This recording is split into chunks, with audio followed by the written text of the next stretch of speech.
유시민 작가 박수로 맞이합니다. 아 진짜 오랜만에 뵙겠습니다. 네. 그렇게 오랜만인가? 정말 오랜만이에요. 예. 보고 싶었잖아요. 그렇습니다. 네.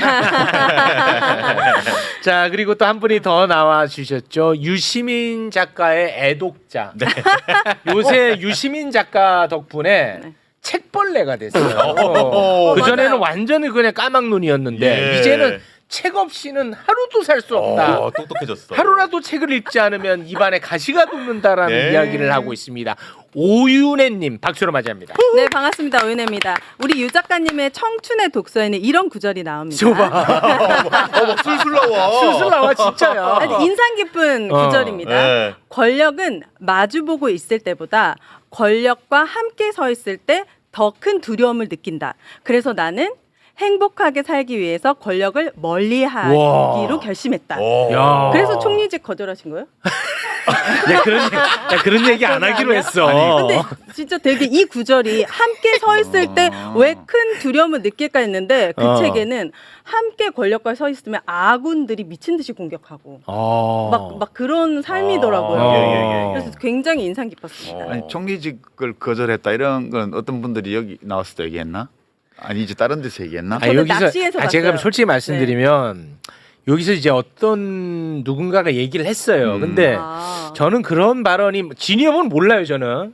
저는 뭐 조금 적절치 않은 것 같아서 얼른 막 뭉개고 넘어갔습니다. 예. 근데 제가 또 저러고 있네요. 아 죄송합니다. 이거 적절치 않은 발언인가요? 그게 사실 뭐 그 사실관계는 뭐 아이, 분명히 할 필요는 있죠. 있어요? 그게 이제 제가 드릴 수 있는 말씀 이런 정도인 것 같아요. 뭐 저한테 총리를 해달라고 했는데 제가 거절하니까 그다음에 뭐 김민석 의원을 지명을 하고 이랬다 그런 거는 난 모르겠고 모르죠. 그냥 제가 아는 범위에서는 이재명 대통령의 인사 구상 중에 네.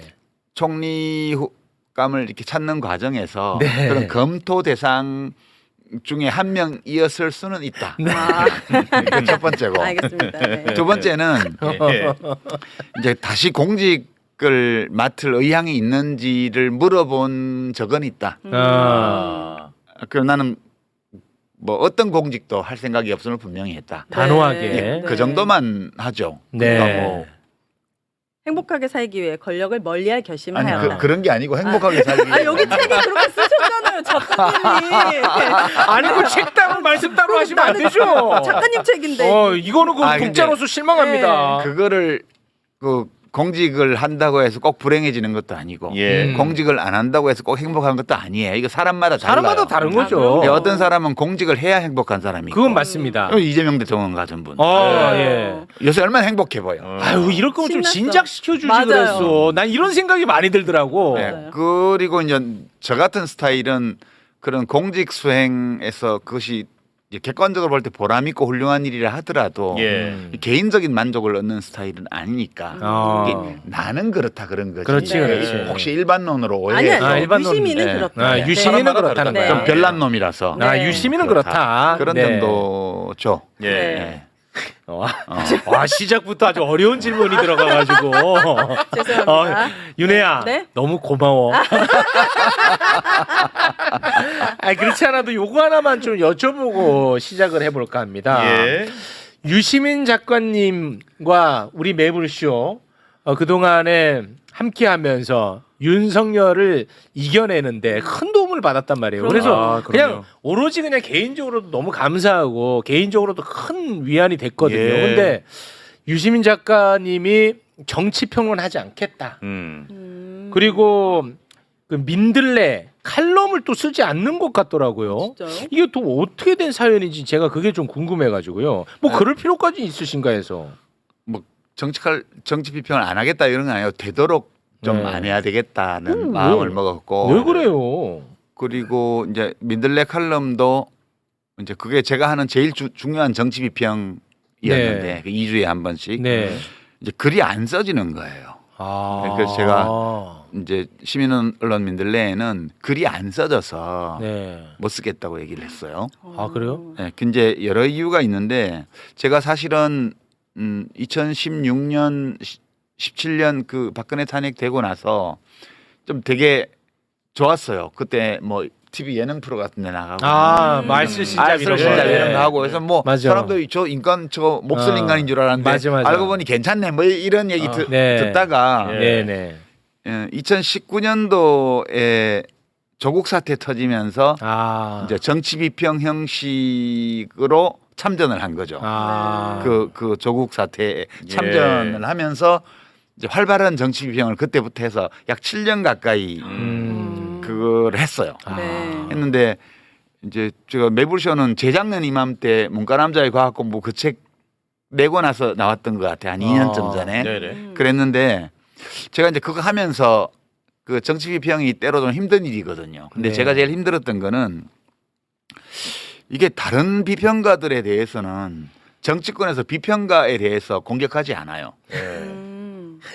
아니 뭐 아무렇게나 해도 뭐 이번에 뭐 무슨 뭐 국힘당이 뭐 170석을 한다 이런 얘기를 하는 사람 했다고 해서 국힘당에서 공격하거나 민주당에서 비판하거나 하지 않아요. 근데 이제 비평가들끼리는 할 수 있죠. 근데 제가 하는 비평에 대해서는 비평가들이 막 비난을 하고 막 왜곡하고 할 뿐만 아니라 국힘당에서도 공격을 해요. 때로는 막 민주당에서도 마음에 안 든다고 막 그러기도 하고 이게 되게 부담되는 일이잖아요. 부담될 수 있죠. 맞아요. 근데 그게 왜 나만 유독 그러지? 그게 꼭 뭐 그분들 잘못은 아니고 내가 비평이라는 형식을 빌렸지만 조국 사태 때부터 참전해서 윤석열 일당과 6, 7년간 싸워왔잖아요. 그러니까 이제 사람들이 보기에는 저거는 윤석열하고 싸우는 사람 이렇게 인식이 되는 것 같아요. 네, 그런데 이제 제가 하다 보니까 사실 문재인 대통령 시절에는 제가 사실 좀 약간 책임감을 느꼈어요. 문 대통령께 제가 일은 안 하지만 밖에서 힘 넣어드리겠습니다. 이렇게 말씀드린 적이 있어서 그게 밖에서 좀 해야 된다는 어떤 의무감 같은 게 좀 있었죠. 그리고 이제 이재명 대통령이 지난번에 낙선할 때 그때는 그런 의무감보다 난 아무것도 약속한 게 없으니까 내가 무슨 부채의식을 가진 것도 아니고 그렇죠. 개인적으로 아주 친분이 깊은 사이도 아니고 근데 너무 마음이 이제 안쓰럽고 정말 그렇게 사방에서 공격받으면서 모함 받고 악마화 당하고 이런 걸 보면서 저렇게 어려운 환경에서 태어나서 자란 사람이 정말 민중의 성원을 받으면서 최고 권력자의 자리에 올라서 좋은 정치를 펼치는 거 이걸 되게 보고 싶다는 생각이 많았어요. 그래서 그걸 또 했거든요. 근데 지난번에 됐으면 좋았는데 안 돼가지고 또 떨어졌네. 그리고 윤석열이 이제 엉망으로 국가를 운영을 하고 막 횡포를 부리고 결국 계엄령까지 가니까 계속 싸웠단 말이에요. 그렇죠. 그 과정에서 선거 비평도 하게 되고. 근데 때로는 내가 하는 비평이 민주당 쪽에 도움이 될 때도 있겠고 또 하다 보면 뭐 민주당 쪽에서 저건 안 했으면 좋았을 걸 이런 거를 할 수도 있죠. 비평이라는 게 늘 그러니까.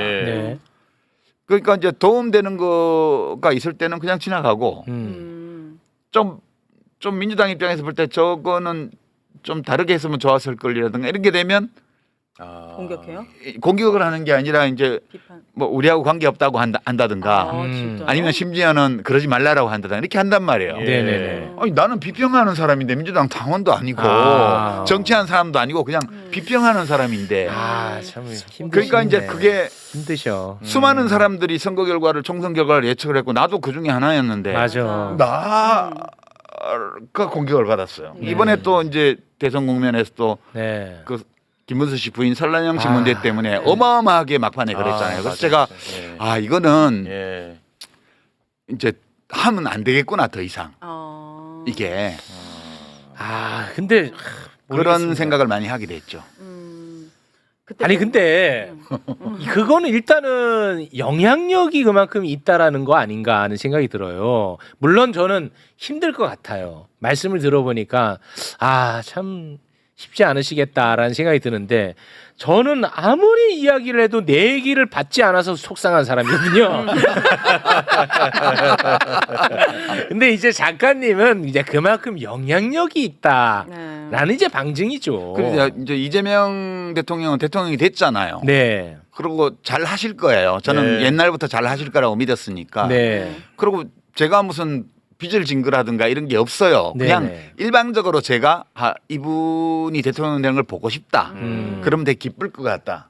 일종의 인간 승리잖아요. 대단한. 네. 그런 거 보는 건 기분 좋은 일이잖아요. 네네네. 이제 그거를 잃었기 때문에 더 이걸 꼭 해야 된다는 어떤 책임 이런 것도 제가 굳이 가질 필요가 없는 관계이기도 하고. 네. 그래서 예, 그래서 이렇게 시끄러운데 때로는 나는 뭐 민주당원은 아니지만 그래도 내가 하는 활동이 그쪽에 좀 도움이 되기를 바라는 마음을 늘 가지고 해왔는데 그게 내 마음과 달리 안 그럴 때도 있잖아요. 뭐 그럴 수 있죠. 그러니까 그거는 부담이 너무 커졌어요. 이번에 이 일을 겪으면서. 아니 근데 그러니까 안 써지는 거예요. 이게 아니 근데 요거 자기 검열을 하게 돼요. 이렇게 쓰면 그러면 안 돼. 네, 이게 안 써진다. 문장 하나를 쓸 때마다 네. 이것이 어떻게 악용될 위험? 이게 아군한테 받는 상처가 더 깊고 커요. 아니 꼭 어쩌면. 아군한테 받는 것 때문이 그럴 것 아니라 같아요. 전체적으로 하든 이것이 그러니까 자기 검열을 너무 하게 되는 거예요. 그래서 글이 안 써지시고. 야, 유시민 상처 너무 크다. 그래서 맞아. 이렇게 자기 검열을 한 문장마다 한 단락마다 계속 검열을 하게 되면 네. 비평을 안 하는 게 맞겠다. 그 아니, 아니 어떤 선택이든 저는 매우 존중하고 지지합니다. 저는. 예, 그래서 예, 이제 저는. 매불쇼에 나올 일이 별로 없어져서 오늘 그래도 우리 시청자들한테 그 대선도 끝났고 하니까 한번 인사는 해야 되지 않을까. 네. 왜 못 나오는지 이야기도 네. 좀 하고. 그럼 오늘 마지막이에요? 아니 안 그렇게 돼요. 내가 가만 안 있지. 그렇지. 근데 그 작가님.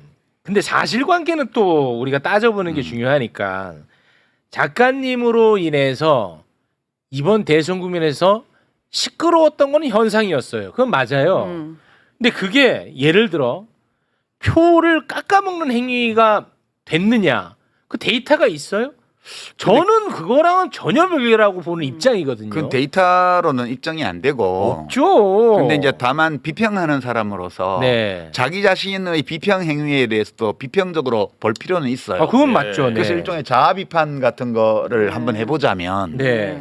제가 이제 이 설란영 씨 관련 발언 중에 무엇이 문제가 돼서 이렇게 시끄러워졌을까 생각해봤어요. 이건 한번 정리를 해야 될 것 같아 당사자가. 그러면 당사자 말씀 듣기 전에 네. 제가 요거 잠깐 좀 말씀드릴게요. 저는 지난번 대선 국면에서 유시민 작가의 그 설란영 여사 관련한 발언 이것 때문에 개인적으로 혼자서 엄청 괴로웠던 사람이거든요. 뭐냐면 설란영 여사의 빙의를 해서 설란영 여사는 아마 이럴 것이다라는 이야기였어요. 네. 네.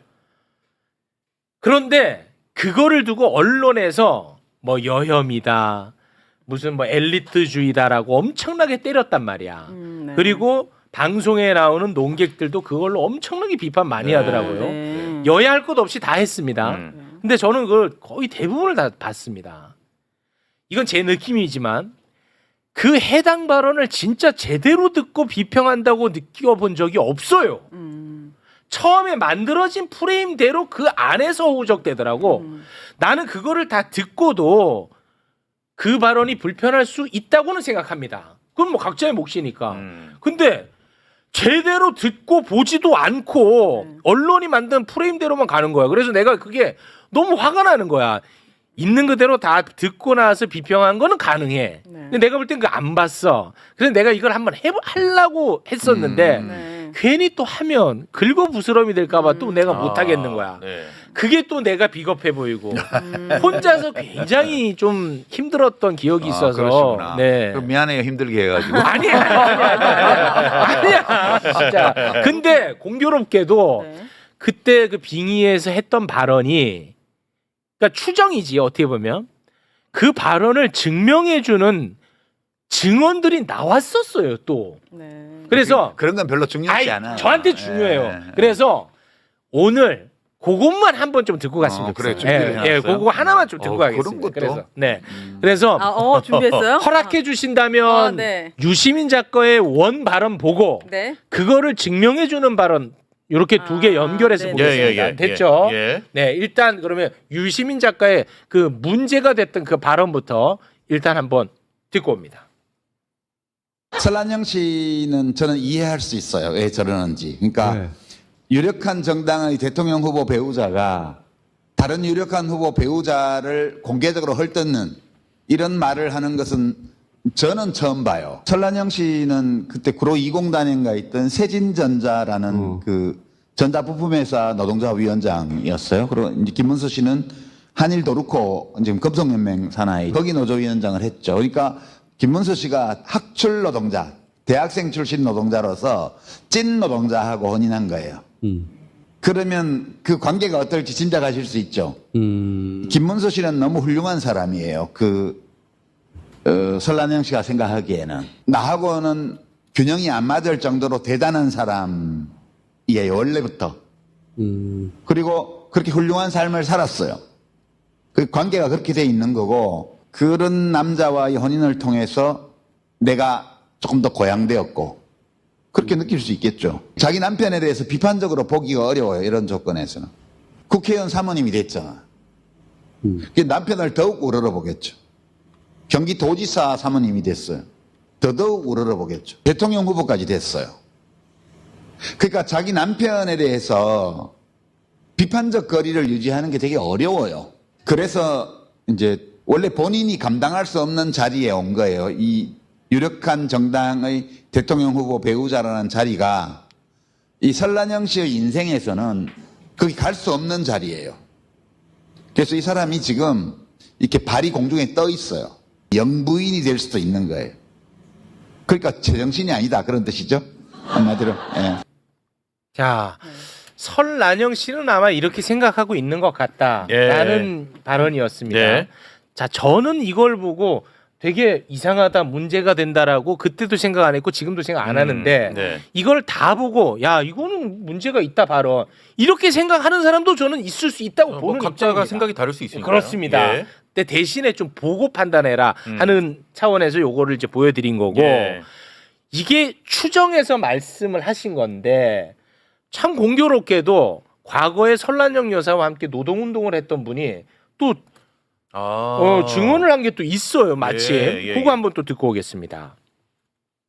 그 설란영 씨하고 결혼했을 때 심각했어요. 그때 한참 서울대 나온 놈들이 운동권에서 주름 잡으면서 노동자 출신 여성들하고 결혼하는 게 유행처럼 발생했던 때였습니다.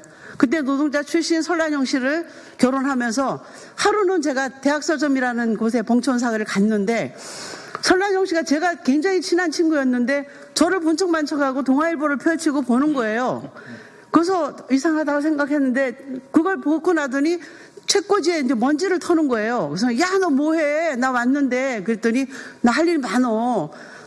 동아일보 사설도 봐야 되고 한겨레 신문 사설도 봐야 되고 조선일보 사설도 봐야 되고 일본어까지 공부해야 된다. 이렇게 하는 얘기를 듣고 깜짝 놀랐어요. 근데 김문수 씨는 그때 설랑영 씨가 갖다 준 밥을 서점에 쪽방 안쪽에서 밥을 먹고 있었어요. 그래서 제가 소리 질렀어요. 야! 노동자 출신하고 결혼했으면 있는 그 자체로 존중해야지. 이게 뭐 하는 짓이냐. 그러면서 존중할 수 없는 그런 태도에 대해서 질책하고 돌아섰습니다.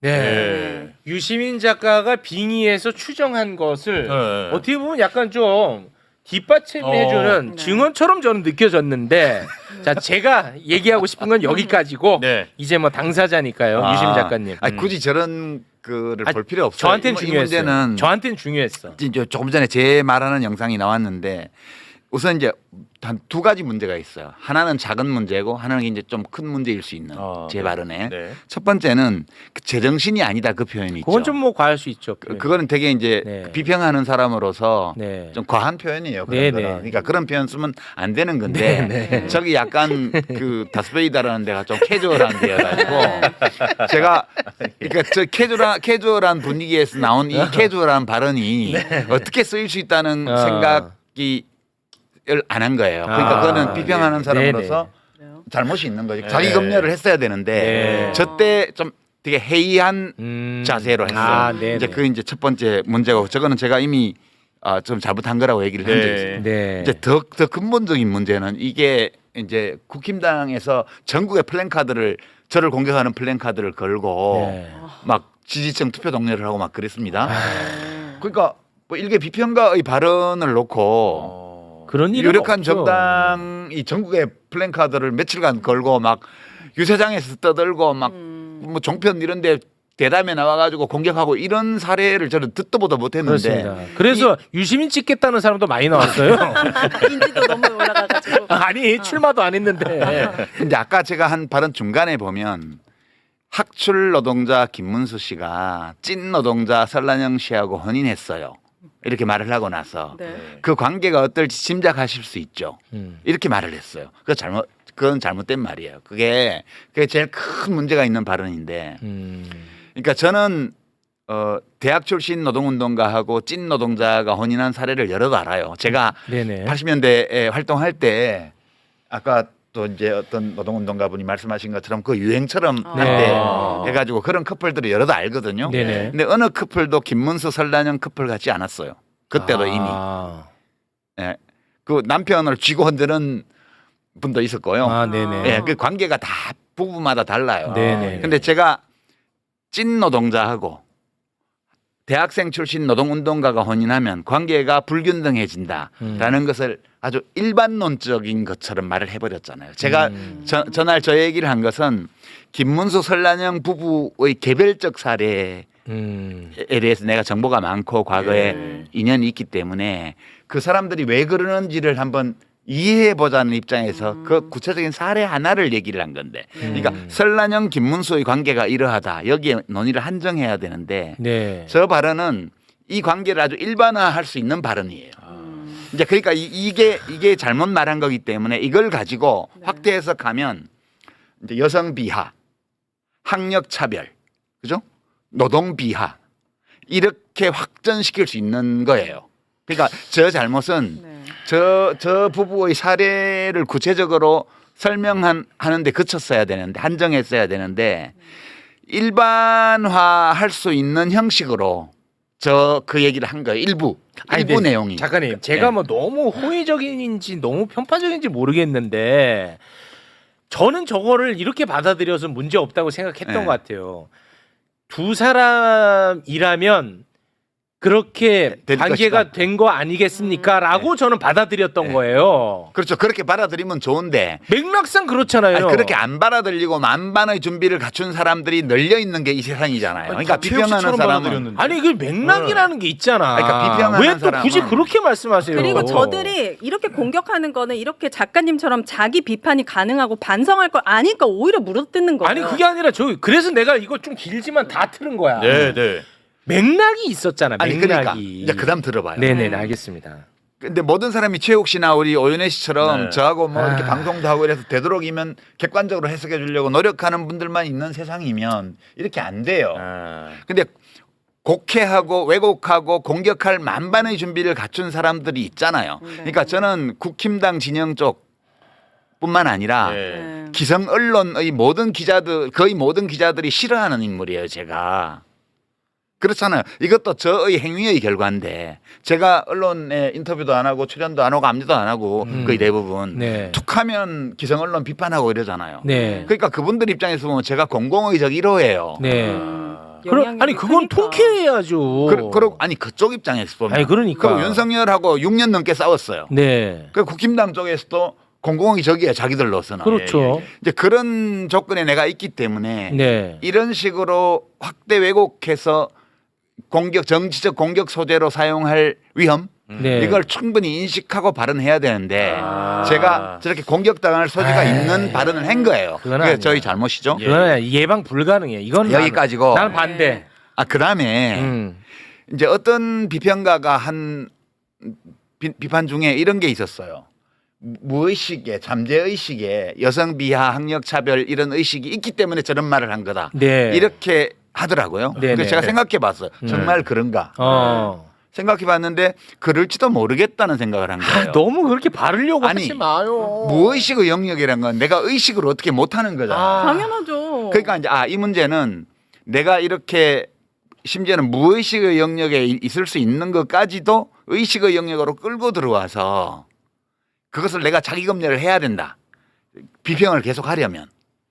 너무 자기 비하하지 마. 아니 비하가 아니야. 왜 그래요? 이거는 진짜. 객관적으로 비평하는 거예요. 그러니까 그거 무의식의 세계니까 내가 의식의 영역에서 그렇다 아니다 나도 말을 못 하는 거예요.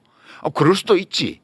근데 그런 것 때문에 저렇게 안이한 태도로 말을 한 것일 수 있기 때문에 정말 무의식의 영역에 그런 게 있는지까지도 의식적 진단의 대상으로 삼아봐야 되겠다는 생각했고요. 여기까지가 이제 자아 비판이고. 네. 그래서 이거가 결과적으로 나타난 걸 보면 제가 매우 흥미로운 사실을 하나 발견을 했는데 네네. 이걸 가지고 이제 저를 비판했던 그룹이 두 그룹이 있어요. 첫째는 국힘당 패거리들이고 네. 이제 국힘당 정치인들과 후보 진영 네. 후보 부부와 네. 그다음에 뭐 그럼 그걸 편드는 자연스럽죠. 언론인들과 그걸 편드는 비평가들과 자칭 네. 그런 사람들이 공격하는 건 너무 자연스럽죠. 자연스럽고 네. 알 수 있어 왜 그러는지. 그렇습니다. 두 번째는 네. 여성의 전화나 뭐 민주노총이나 이런 시민사회단체 있잖아요. 네. 진보적 시민사회단체. 여기서 또 비난 성명이 많이 나왔거든요. 많이 나왔어요. 네. 이 둘은 동기가 달라요. 네. 이 두 번째 그룹은 정말로 어떤 비평가가 무의식의 영역에서라도 네. 이런 인식을 갖고 있기 때문에 저런 발언을 한 게 아니냐라고 의심할 수 있죠. 네. 그리고 그렇게 의심하면 발언할 수 있는 거고요. 네. 그다음에 이것이 대선 국면 막바지에 국힘당 쪽에서 이거를 이용해 먹고 있다는 사실은 그 사람들이 신경 쓸 문제가 아니에요. 네. 이분들은 이른바 신념윤리, 자신이 옳다고 믿고 있는 바에 따라서 옳은 일만 하면 되는 거지. 내가 하는 행위가 현실에서 초래할 수 있는 어떤 예측 가능한 결과에 대한 책임까지 느끼면서 일을 하는 분들이 아니에요, 이분들은. 네. 그러니까 이분들이 이렇게 하는 거는 자신의 신념에 따라서 하는 거기 때문에 이것은 그러네요, 그렇지 않네요, 서로 논쟁할 수 있는 문제라고 저는 봐요. 근데 국힘당과 그 패거리들이 한 거는 전 되게 좋게 봤어요. 왜요? 왜냐하면 이분들이 이토록 인권 감수성이 그래요? 그렇지 않다는 거 아시잖아요. 아니 근데 빼어나서 꼬투리 잡으려고 하는 그런데 건데. 설랑영 씨는 노조에 대해서 되게 개빡하고 못생겼다. 막 이런 발언 하는 거에 그러니까 대해서도 그것 때문에 비롯된 얘기야 그러니까요. 이게 다. 저는 그 발언이 오히려 더 불쾌하게 느껴졌어요. 노조도 했던 사람이. 그런 건 논의할 네, 그게 필요가 뭐- 없고요. 네, 논의할 그 저는 필요가 없고. 기뻤어요. 네. 이분들이 이토록 여성 비하에 대해서 예민하고 노동 비하에 그런 게 대해서 아니라는 예민하고 거 아시잖아요. 그런 사람들이 아니라는 거. 학력 차별에 대해서 내가 이분들을 잘못 봤구나. 그 전에 뭐 여성가족부 폐지, 뭐 아니, 페미니즘 유 공격하고 작가님한테만 막 가혹한 거예요. 그래, 그들은. 뭐 노란봉투법 막 거부권 발동하고 막 노동조합 욕하고 이럴 때 제가 그분들은 정말 노동을 비하하고 여성을 얕잡아보고 그리고 학력 차별 의식이 찌드는 분들이라고 생각했어요. 근데 그런 저 사람들이에요. 이 일반적화할 수도 있을 저 약간의 좀 상당히 또는 심각한 실언. 좀 잘못된 표현 방식 이거에 저렇게 분기탱천해서 저렇게 하는 걸 보니 우리 대한민국 앞으로 잘 되겠다. 차별금지법도 이번 국회에서는 무난히 통과될 것 같다. 이런 사실 때문에 그분들이 모쪼록 앞으로 네. 매사에 그와 같은 경각심과 감수성을 높은 수준에서 유지해 주시면 나로서는 이 모든 비난에 대한 비난받은 거에 대한 보상을 아니, 받을 것 같다. 저 작가님. 그런 생각을 해요. 아니 뭐 작가님, 뭐 작가님 아이고. 자유롭게 무슨 말씀이든지 다 하실 수 있지만 저는 오늘 솔직히 굉장히 불편해요. 왜요? 왜냐하면 저는 지금 그냥 쉽게 표현해서 작가님을 편들면 작가님을 욕했던 사람들로부터 내가 공격 대상이 될 수 있다고 생각하잖아요. 당연한 그렇지. 자연스럽죠. 같이 날아가는 걸 감수합니다. 왠지를 알아요? 나는 이게 만약에 잘못됐다고 생각을 해야 난 이런 잘못을 안 하려는 예방이 가능하잖아. 나는 그렇지 않아요 지금. 난 잘못됐다고 생각하지 않아. 아니, 그래서 저- 나는 예방이 불가능해. 표현이 잘못됐다니까 그 관계가 어떤지 짐작하실 수 있죠. 이 표현은 아니 그 맥락상 아니, 맥락은 그들이 그런데. 입장에서는 그렇게 봤다고 우리는 받아들였단 말이에요. 내가 잘못했다는데 왜? 왜 그러냐면 왜 그러냐 맞아요. 예, 그러니까 예. 왜 그러냐면 네. 맞아요. 작가님 본인이 잘못했다는데 네가 뭔데 끼어들어? 맞습니다. 왜 그러냐? 이유가 있어요. 이유가 이렇게 가이드라인을 가혹하게 잡아버리면 다른 사람들이 어떤 발언을 어떻게 합니까? 아니 이제 여성의 전화나 민주노총이나 한국노총에서 잘 싸우겠죠 앞으로. 그렇잖아요. 그리고 국힘당도 이렇게까지 저를 비난했으니까 일관성을 지키기 위해서라면 안 지키잖아요. 그런데 앞으로도 일관성 계속- 없잖아요. 무슨 없나? 없어요. 그만 좀 하세요. 여자 기자를 막 그렇게 그 꼬투리 팔목에 잡으려고 막, 그러면 네. 막 그거를. 상처나고 막 네. 난리도 아닌데. 아닌가 이거를 이런 식으로 가이드라인을 잡아버리면 어떤 발언도 못 합니다. 그게 인간 세상이라니까요. 그러니까 비평하는 사람들이 그 점을 염두에 두고 할 수밖에 없어요. 근데 그 웬만하면 이렇게 해도 그냥 넘어가지고 비평가들끼리 야 그 비평이 맞냐 안 맞냐 가지고 좀 정말 진지한 토론을 하고 그렇게 넘어갈 텐데 이거는 선거 국면에서 네. 그냥 공격 수단으로 득표 네. 수단으로 이걸 사용을 했잖아요. 그렇죠. 그러니까 저로서는 좀 특이한 케이스라고 봐야죠. 네. 이게 이 정도로 부담이 오면 정말 한 문장 한 단락을 쓰는 것이 좀 힘들어지는 거죠. 그러니까 네. 예. 그럼 그러니까 좀 그런 쉬세요. 좀 이제 원하시니까 조금 쉬면 돼. 지금 휴식이 필요해. 글이 잘 써질 때쯤 다시 또 비평을 하시면 되니까. 지금은 강요하지 말아요. 그래요. 강요하지 마. 강요하지 아니, 마. 내가 왜 개인적으로는 강요하냐면 힘드실 수 있잖아. 민들레 칼럼을 중단하면서 예. 내 논평할 게 사라졌어. 그럼 개인적으로 전화 그걸 상담하세요. 베껴야 되는데. 네. 아니 그리고 또 너무 이렇게 또 상처받고 위축된 것 같아서 또 제가 그것도 가슴이 좀 아프고 아니, 이건 개인적인 감정입니다. 상처받은 건 아니에요. 네. 이게 되게 무서운 일이구나 이게. 아니 그거는 맞죠. 그런 거고 내가 신중할 필요는 있죠. 스스로 감당하기 어려운 정도의 그런 일이 생기는 네. 이 행위를 계속하면 그건 곤란하잖아요. 모든 일이 다 나로 인해서 생기는 건데 네. 나로 인해서 생기는 일을 내가 갈무리를 하기가 어렵다라고 느끼면 나로 인해서 그 일이 생기지 않도록 하는 수밖에 없는 거 아니냐. 에이 그건 아니죠. 여쭤보는 거예요. 아니 그 독립운동가를 친일파들이 다 손가락질했는데 그럼 독립운동가로부터 비롯된 건데 독립운동 하지 마요? 독립운동가도 그 일본 제국주의와 친일파들한테 빌미를 제공하는 경우에는 네. 그거에 대해서 그런 빌미 어차피 싸우는 관계잖아요. 네네네. 그러니까 우리가 전투 중에 민가에 오발탄을 쏘지 말아야지. 아 신중할 필요는 있죠. 적들을 향해서 조준 사격을 해야 되는데 네. 뭘 잘못해서 민가의 장독을 깼어요. 네. 그러면 저 군대는 막 민가에 피해를 주고 민중을 괴롭히는 군대야. 네. 이런 선전의 소재를 제공하는 게 되잖아요. 아니 사람 죽인 것과 장독대 깬 것과 뭐가 더 잘못입니까? 사람 죽인 거 얘기 안 하고 장독대 깬 것만 얘기하는 게 잘된 세상입니까? 아니 근데 그런 인간과 그런 집단들이 존재하고 있는 게 우리 인간 세상이에요. 네. 그 점을 우리가 원래 비평하는 사람은 이거 신경 안 써도 돼요.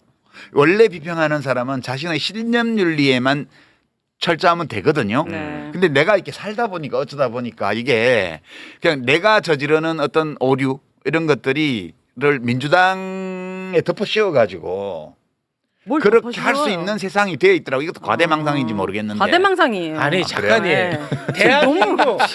대한민국 전체를 청소하려는 사람이 장독대 하나도 깨지 않겠다고 생각하는 게 너무 오만한 거 아닙니까 아니, 오히려? 나는 그런 사람 아니거든. 아니 그러니까 그 장독대도 깰 수 있고 깼다고 혼날 수도 있죠. 그래, 아니, 깼으면 그러니까. 물어주면 되는 거고. 그러니까 계속 공격하는 거 아니에요 지금. 그래. 작은 흠결에도 아, 저렇게 좋아, 막 이러니까 우유는 좋아. 성직자입니까 우리가? 아, 그럼. 그러면 진보 진영 비퍼 형이 어려워져요. 아, 저들 좋다. 룸살롱 가고도 말도 안 되는 재판 계속하는 사람들도 많은데. 아 좋아. 네, 그래서 저는 당분간 그냥 빈 활만 쏠려고요. 그러니까 집에서 혼자서 비평하거든요. 커피 마시면서 이렇게 제 아내나 제 아들이 듣는 데서 아 네. 이러면서 뭐라고 한마디씩 네, 해요. 네, 아, 네. 이건 잘된 일이네, 뭐 좋은 일이네. 아이고 어떻게 이렇게 판사가 이러지? 이런 거를 이제 화살을 채우지 않고 빈 네. 활을 혼자 쏘는 거예요. 네. 네, 그렇게 지낼 거예요. 알겠습니다. 당분간. 지금 네. 댓글에 네. 이 주제로 너무 길게 얘기하는 그러니까 거 아니냐라고 독서 이야기 하는데 언제 하냐고. 이런 얘기 하려고 모신 거고 정치 비평 안 하십니다. 여러분 지금 오해하고 계시네. 네. 이런저런 이야기하면서 이제 뭐 그냥 잠정적으로 네. 시간도 다 돼가네, 그죠? 끝인사 하는 거예요 오늘. 네. 잠정적이요. 네, 끝인사 아니에요. 그리고 책 이야기는 안 돼. 조금은 해야지. 책 이야기. 네, 네. 아니 네. 내 책 얘기가 아니라 독서에 관한. 아 그러니까 독서에 관한 독서가 이야기. 뭐가 좋죠? 여기 작가분이 준비 엄청 해줬더만 네. 한마디도 아직 안 아니 나와. 오늘 원래 이제 주제는 독서 아니야? 우리가 정보를 접할 수 있는 네. 너무나 많은 매체가 있는데 꼭 이런 시기에도 독서를 해야 되느냐 이게 이제 큰 주제였거든요. 맞아. 네. 5분이라도 해야지. 그거. 어머나세요. 네. 어머나세요. 네. 독서를 왜 우리는 꼭 해야 되느냐? 네. 아니 꼭 해야 될 건 없어요. 아 그래요? 이게 책이라는 거는 그 책을 쓴 사람이 무슨 말을 하고 싶은 거잖아요. 사람한테, 예. 독자한테. 네. 그러니까 어떤 메시지를 담고 있어요. 음.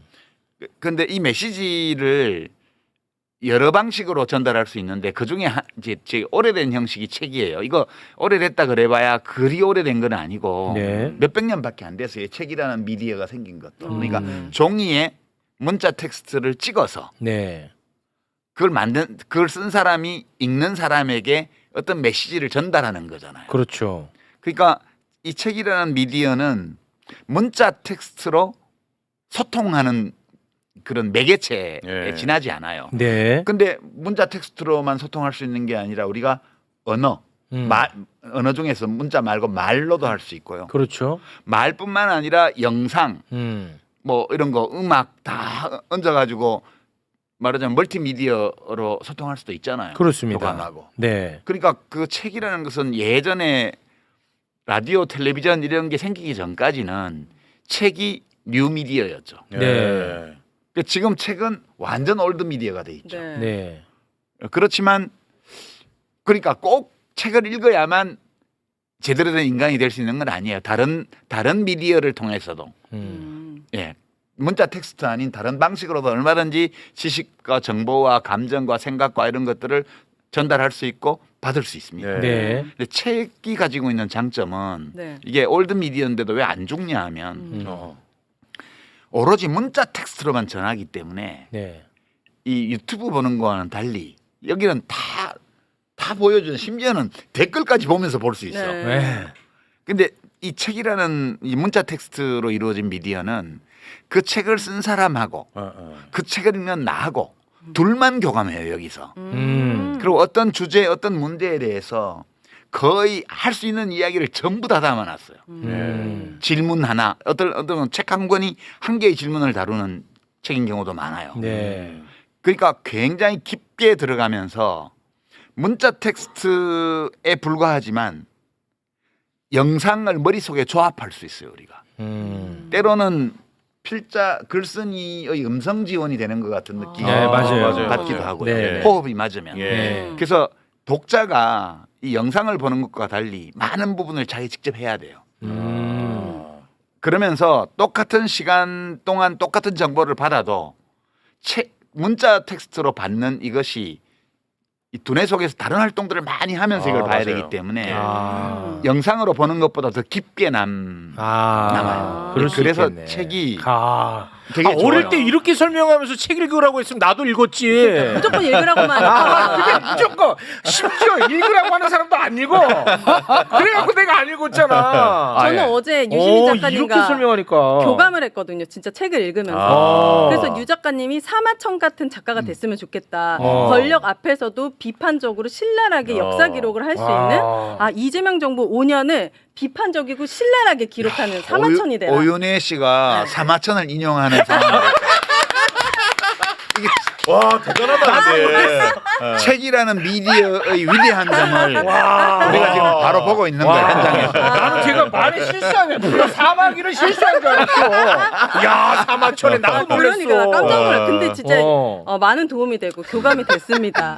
근데 저도 윤석열 계엄이로 6개월 동안 두 가지 취미가 생겼거든요. 6개월 그 힘든 6개월 동안 네. 하나는 술이고 하나는 책이었어요. 좋아. 술도 좋고 책도 좋아. 왜냐면 전 신앙이 없으니까 미래가 너무 암담하고 희망이 주님을 없는데 모시는 거지. 막 누군가는 종교가 있는데 어디에 기대야 돼 하면서 이제 책을 펴게 되고 야. 맹자를 보고 유시민을 보고 야 낭만이 최강문을 보고 최강욱을 보고 낭만이 있어. 이렇게 버텼죠. 저도 진지하게 좀 고민이 하나 있는데 요즘 시대가 책을 읽기 좀 어려운 시대잖아요. 피로하고 바쁘고. 저 같은 경우는 책을 펴면 끝까지 못 읽어요. 근데 그러다 보니까 되게 자책감도 좀 심하고 왜 이렇게 좋은 책을 나만 다 끝까지 못 읽어? 와 좋다 이 질문. 방송도 못 하고 왔는데 책도 못 이런 자괴감이 요즘 좀 빠지더라고요.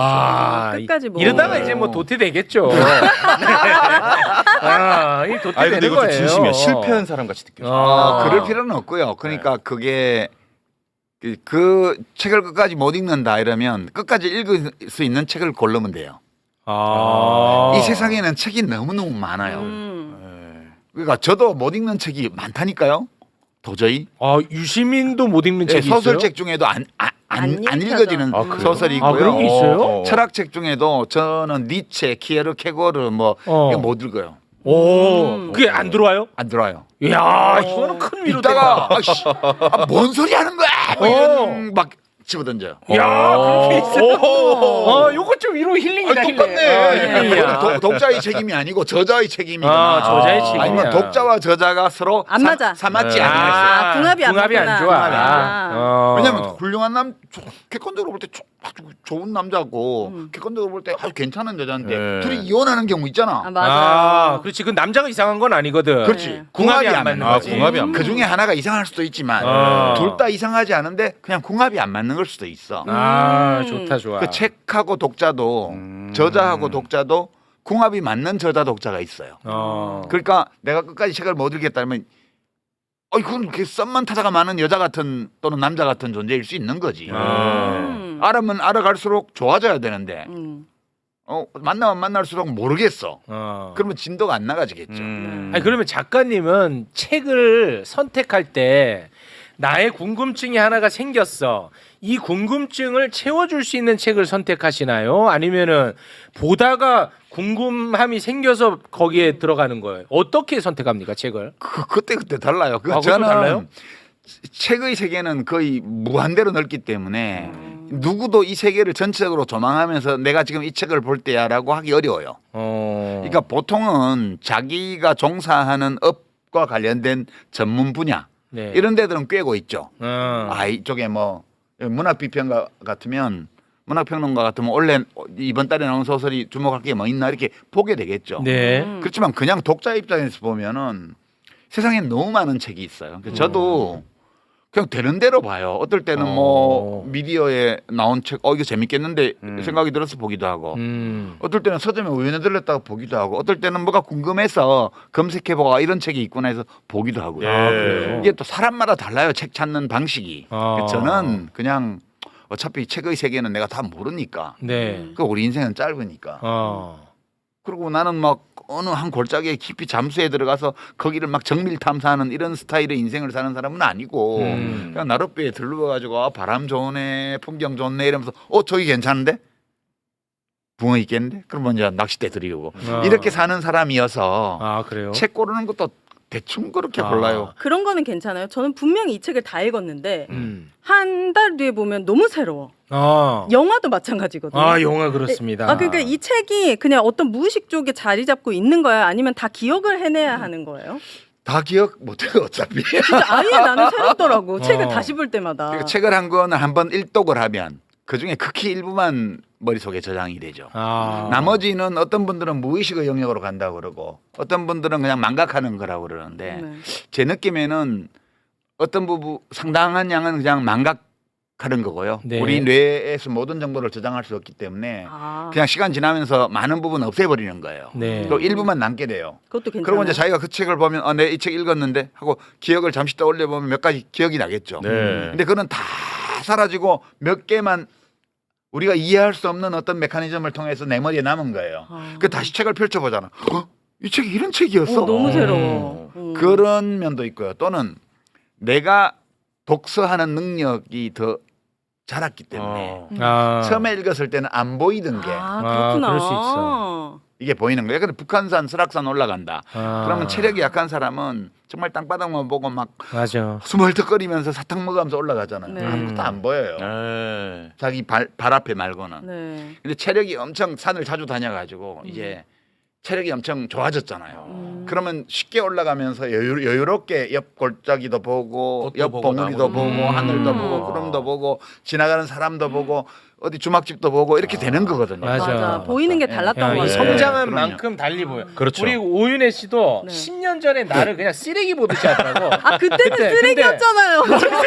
야, 맨날 예쁜 여자 만나고. 이거 맞는 얘기잖아. 근데 이제 오윤혜도 약간 좀 인문학적 소양이 쌓이니까 나를 바라보는 게 약간 경외감으로 보더라고. 맞아. 그때 힘들 때는 오빠 찾게 돼. 진짜 윤석열 갑자기 풀려났을 때 오빠 어떻게 우리 그렇지. 죽을 맛이다. 이러면 안 돼. 나도 죽을 맛이다.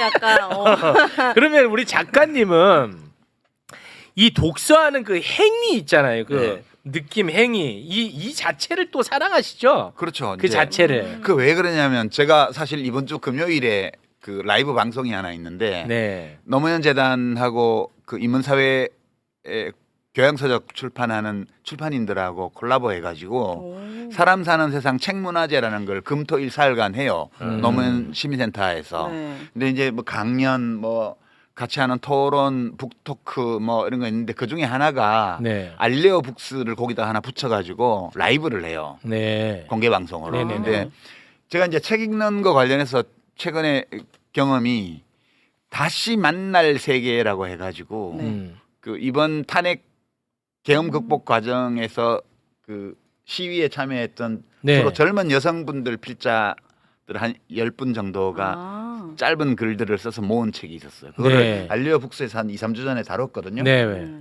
되게 재밌었어요. 그 이제 계엄 이번에 인생 1회차 계엄을 당한 사람들의 얘기예요. 아, 전부 다. 네네네. 그리고 이제 이번 금요일에 다룰 책이 문학평론하는 김명인 선생 책인데 두 번의 계엄령 사이에서라는 제목인데 그게 이제 돌베개에서 나온 책인데 그 책을 다루기로 했는데 그게 첫 번째 계엄이 주된 내용이에요.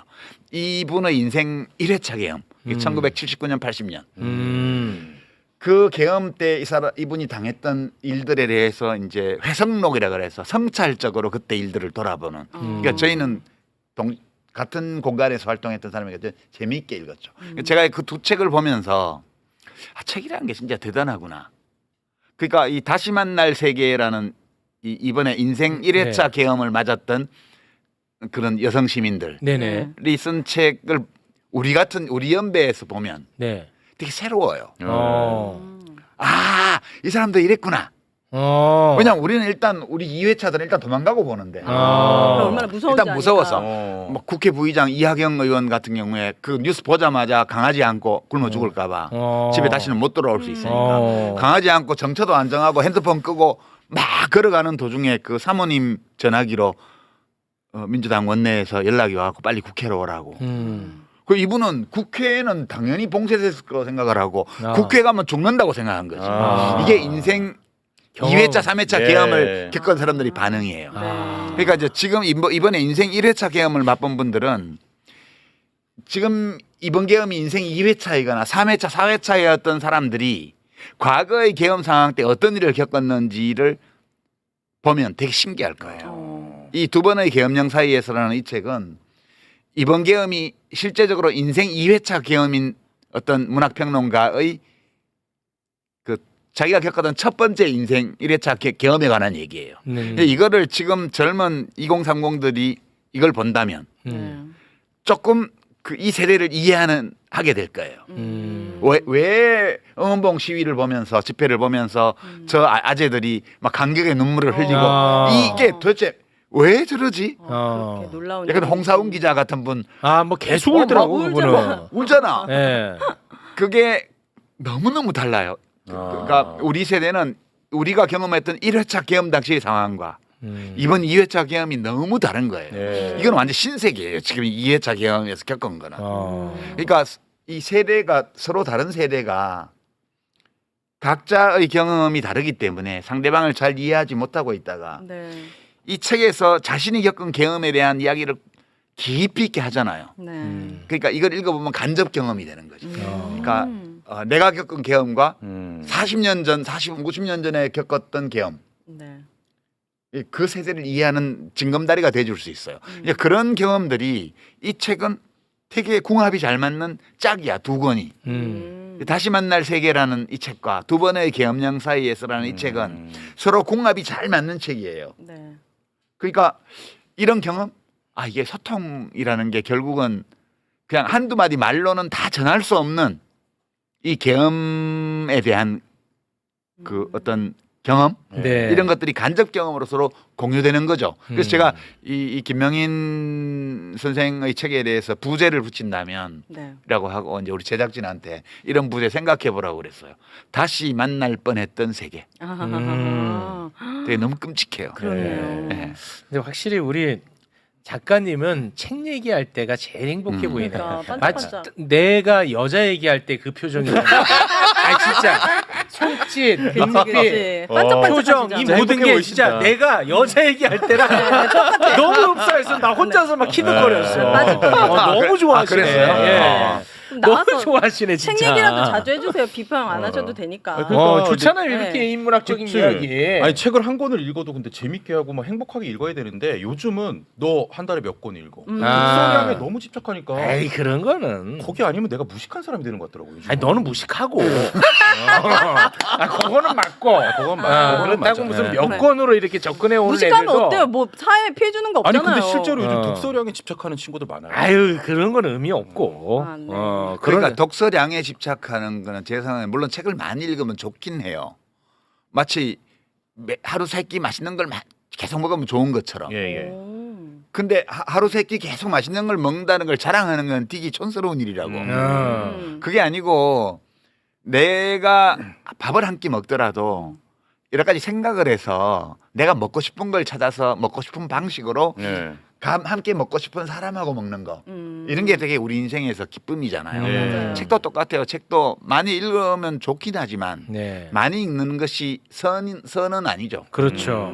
그러니까 한 권을 읽더라도 정말 맛있게 맛있게 읽어야지. 이 책을 내용을 내가 이해했다를 넘어서서 책을 읽는 행위를 둘러싼 여러 일들이 있어요.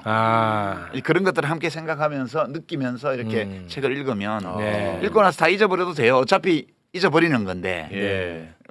그 잊어버린 것 같지만 언젠가는 또 그 일부는 살아 돌아와서 내게 돼 있다는 걸 알게 돼요. 좋습니다. 유 작가님이 낚시 채널에서 이런 말씀하셨어요. 내가 먹는 음식이 내 몸이 되고 어. 내가 읽는 책이 내 생각이 된다고. 그럼 뭐 나는 라면이냐? 그 말도 안 되는 음식 얘기를 하나를 해. 먹더라도 내 몸이 되기 때문에 야, 진짜 내가 맛있고 라면을 좋은 얼마나 거. 먹었는데 내가 라면이야? 그래서 라면인 거예요. 지금 배 봐봐. 라면으로 가득 찼잖아요. 배를 보라 그래. 아니 되게 본인을 아낀다는 느낌이 들더라고요. 아, 나를 그래? 소중하게 생각하면 그러지 않아요? 좋은 거 먹고 좋은 책 읽고 네. 좋은 사람 들어가는 게 만나고. 좋아야 나오는 것도 좋죠. 네. 근데 저는 아무튼 저도 이제 그 낚시 채널 이제 가끔 보는데 맞아. 저는 작가님한테 가장 부러운 게 하나가 있어요. 뭐냐면 하나밖에 없어요? 아니 그러니까 진짜 가장 부러운 거. 네, 하나. 본인이 좋아하는 거를 너무 잘 알더라고. 아 좋아하는 것을. 내가 좋아하는 거를 아주 너무 잘 알고 있는 분 같아서 그래서 내가 그거를 보는 거야. 왜냐면 그러니까 그게 나한테 힐링이 되더라고 간접적으로. 잘 봤나요? 예, 근데 너무 좋아하는 그 게 영상 보여. 보면 그냥 영상을 보지 말고 틀어만 놓고 어떨 때는 가만히 있으면 밤에 그 새 소리 있잖아요. 우리가 밤 낚시할 때도 많이 찍기 때문에 네. 밤새 소리가 있어요. 밤새 소리. 밤새 소리. 가만히 듣고 있으면 정말 한 10가지, 15가지의 악기를 연주하는 오케스트라처럼 들릴 때가 있어요. 네. 새 소리들이 어울려가지고. 예. 근데 가끔 좋은 소리들이 잡힐 때가 있어요. 그러니까 보지 말고 그냥 틀어만 놓고 네. 조회수 올리려고 하는 거 아니에요? 아니. 왜냐면 내가 낚시를 하다가 이렇게 탁, 그 밤이니까 아무것도 안 보이니까 갑자기 귀를 이렇게 탁 열고 새 소리들을 몇 종류의 새 소리가 들리냐 이렇게 듣고 있으면 이상하게 그 새 소리들 사이에 리듬이나 이런 조화가 생긴 것처럼 그렇게 들리기도 해요. 그리고 되게 그런 즐거움도 함께 있고 그래요. 예, 그 낚시하시고 그리고 맛있는 음식, 음식 먹고. 술 드시고 얘기 나누고 이럴 그리고, 때 그리고 거기서도 또 자기 또 책 읽은 얘기도 하고 사람 만난 얘기도 하고 막 그러시더라고. 네. 그 너무 행복해 보이는 거야. 최욱 씨는 취향이 없어요? 좋아하는 게 분명하지 않아요? 저는 방송하고 네. 칭찬받을 때가 제일 행복하거든요. 저는. 방송인이네. 예.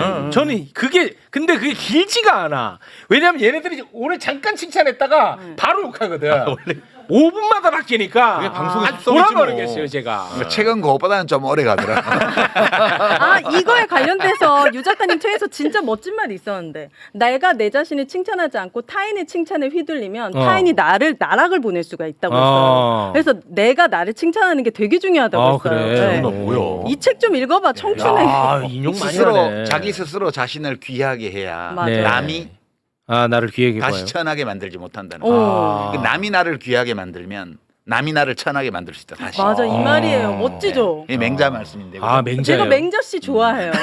맹자 씨는 맹자 선생님. 맹자 그래요? 선생님. 야. 맹자 씨 좋아요. 아 그분의 글은 따뜻하고 아니 풍자 씨 생각나잖아. 맹자 씨라고 그러니까. 아니, 진짜 맹자님의 인생 수업을 읽었거든요, 네. 작가님.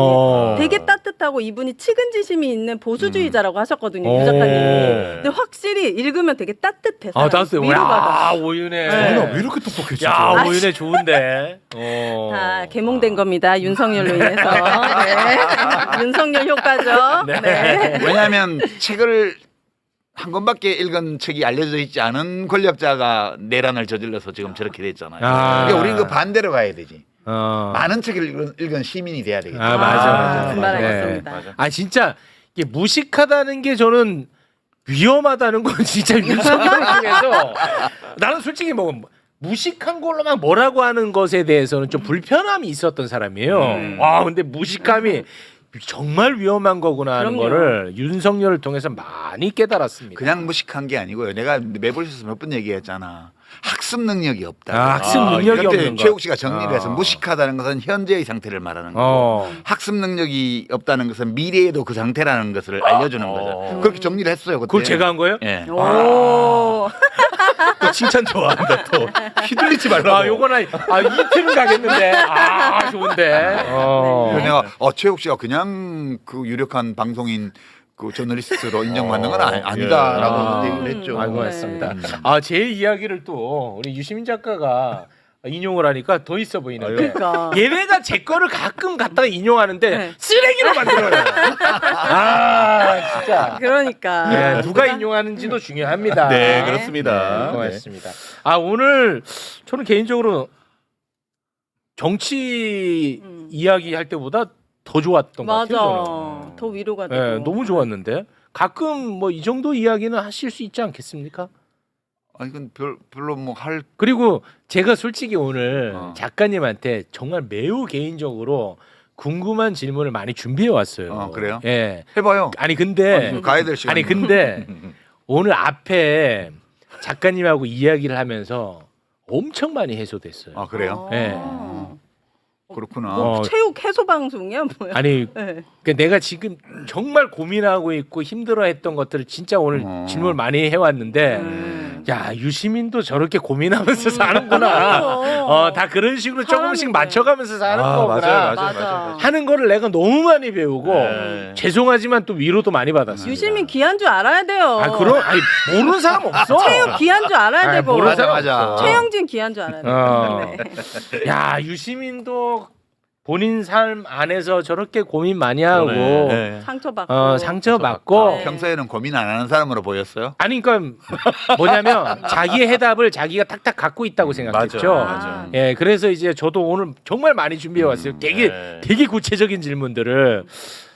근데 뭐 유시민도 저렇게 얼마나 깊이 있게 고민하다가 내놓은 답이겠어 오늘. 맞아요. 예. 그게 느껴집니다. 그게 느껴져가지고 네. 저한테 해답이 됐습니다. 네. 그 하여튼 책 읽는 거는 중요해요. 특히 비평하는 분들이요. 꼭 제가 이제 조언을 하나 드리면 우리 재작년 6월에 여기 처음 나와가지고 내가 첫회 둘째 3회 가면서 그 프란스 드바리 쓴 침팬지 폴리틱스 얘기를 했잖아요. 난리 났었죠. 그러니까 그게 그냥 나와서 윤석열을 비판하는 거하고 저런 스타일의 저런 행위를 하는 사람을 왜 권력자로 뽑았으면 그렇게 필연적이든 우연이든 그런 스타일의 권력자가 권력의 정점에 올라갔을 때 그에게 앞으로 무슨 일이 닥칠 것인가 그리고 그런 일이 닥치는 이유가 뭔가를 학술적으로 상당히 설명을 했잖아요. 맞습니다. 그러니까 그 책 한 권을 읽고 한국 정치 특히 윤석열 시대의 한국 정치를 보는 거하고